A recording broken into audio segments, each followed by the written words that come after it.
So what happens when you get stopped by a police officer?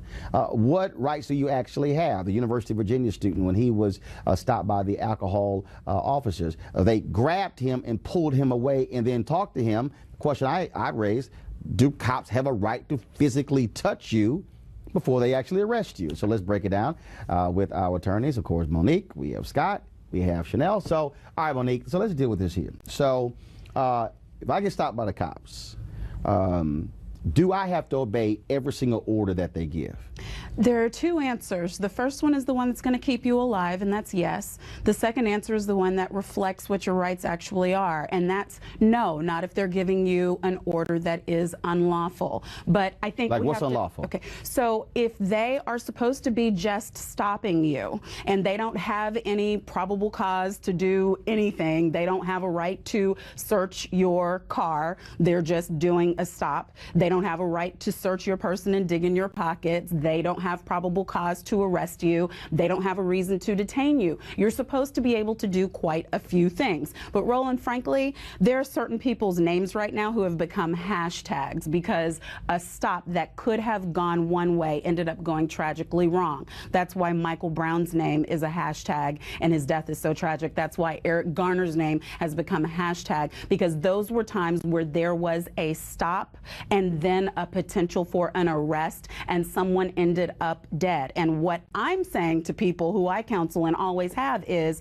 if you get stopped by the police, if you're in your vehicle and you get stopped, or if you're walking and you get stopped, the first thing you need to be thinking is, this is not my day to die. If you're an African-American male or female in this country, in your mind, you need to be saying, this is not my day to die. And then you need to govern yourself accordingly based on what that thought process is. All right, I'm going to go to some of these statements. Scott, you want to make a point? Just that I agree with 75% of what Monique says. The laws and your protections stay in place, but you're not going to win. For example, if the police are violating your rights on the street, you're not going to win that debate or argument on the street. If the police decide to take you, when they're going to make an arrest, right, you have no right to resist that, even if it's illegal. Your recourse will come after you're arrested, through the jail system, prosecutorial system. You get a defense lawyer, you got so many other commissions to go through, but you're not going to win that on the street. Okay, all right, so Monique, you say there are 3 statements we need to memorize. Yes. If you I am going to remain silent.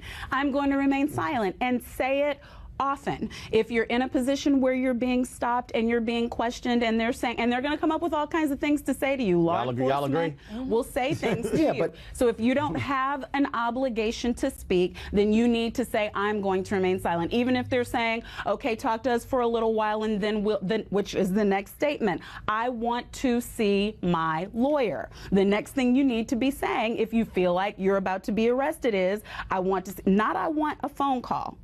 Not I want to be able to get to my lawyer first and then I'll talk to you. Just I want to see my lawyer. Gotcha. Because that triggers for them. If you try to take me to jail, I'm still not going to talk to you until I have an opportunity to call a lawyer to get there, and one comes even in. If I don't know one. Talk to him. That's great advice. And in the classroom and conceptually in the courtroom, that works. So Monique is absolutely right.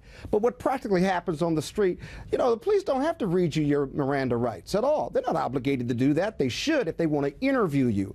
Yeah, but what if they stop you and just start having a conversation with you? Show me your ID. If you tell them, I'm not going to show you my ID, in a lot of jurisdictions, you can get arrested for that alone. What if they're investigating the crime and they just, you don't know whether you're free to go or not? Because if you're not free to go, arguably, technically under the law, you're arrested. So they're having a conversation with you. Do you have a fake ID or not? Have you been drinking? Nobody's Mirandized these individuals, and when they say, yes, I had been drinking, you're going eventually. So if a cop asks all those questions, I have to answer them? No, you don't have to answer them. No, you don't. Okay, but you don't have to be Mirandized. Okay, so if a cop says, I need to see your ID, what do I say? In most states, you have to turn over your ID for sure. Just because the cop told me I need to give him the ID? In Montgomery County, you got to hand over your ID. You can be arrested in Montgomery County right now for not showing ID to a police officer, whether he stopped you for a good reason or not. He's investigating. He's free to do that and to reasonably detain you as part of that investigation. Cop says, have you been drinking? What'd I say? You don't have to answer that question. Nope. And I no, am why I say I going will remain to- silent? I am Yeah, going Fifth to Amendment. remain silent. Okay, well, so what if you drive? Okay, you get pulled over by a cop, and you're driving in a car, and then all of a sudden, the cop says, "I need to search your vehicle." What do you say? Either you have permission or you don't have permission. I do not consent to this search, is what you say. That doesn't mean that they won't do it. But what you say is, I do not consent to this search. You don't ask, why are you searching? Okay. I'm not doing anything. I'm not going anywhere. What you say is, I do not consent. And if there are witnesses, what I always tell people who are being stopped is, make a phone call, have your phone on speaker, sitting there visible so that they know it's not just you and me out there. All right. Okay. Now, but what happens? Hold on one second. Chanelle, you want me to come in? Well, I was just going to say, I think it's important to remember again, you're not going to be able to make this go in a way that protects your dignity, that makes you... At that moment. Yeah. You're not going to be able to do anything that you feel you have a right to do. Okay. Whatever, you know, what you think are your rights are probably not your rights. You need to be thinking about, how am I going to address this later? And like Monique said, am I going to be alive to get whatever justice I'm due? Okay. So you may even know what your rights are. Right. You know, the ACLU will tell you what your rights are, but your movement is not on the street. It's not like at the time that you're on the side of the road that you want to lodge your protest. That's your time to stay alive and not end up dead, and if you can, not end up arrested. Okay, all The things that right. you say are necessary for when you're trying to get justice on the after the fact. Okay, Scott, you're laughing. Go ahead. Ask for a But Roland, lawyer. the reality is, though, that's all great advice, and I agree with it. But what we ought to be advising our young people and adults in our community is what happens when that goes wrong, because it's going to go wrong. It happens all the time in our community. So what happens if they search your vehicle when you said you didn't have permission, whether you got witnesses or not, right?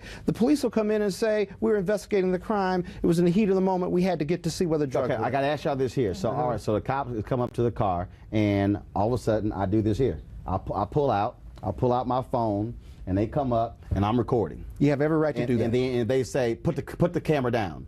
What do I say? Put the camera down. Yeah. What you do is put the camera down when they tell you to put the camera down. Leave the camera open, leave it going if you can, but when you're given a command by law enforcement, in your head, you're saying, today is not my day to die. So when they tell you to put the camera down, say, officers, my understanding, I can record this conversation. you can say that if you want to. And here's the rule.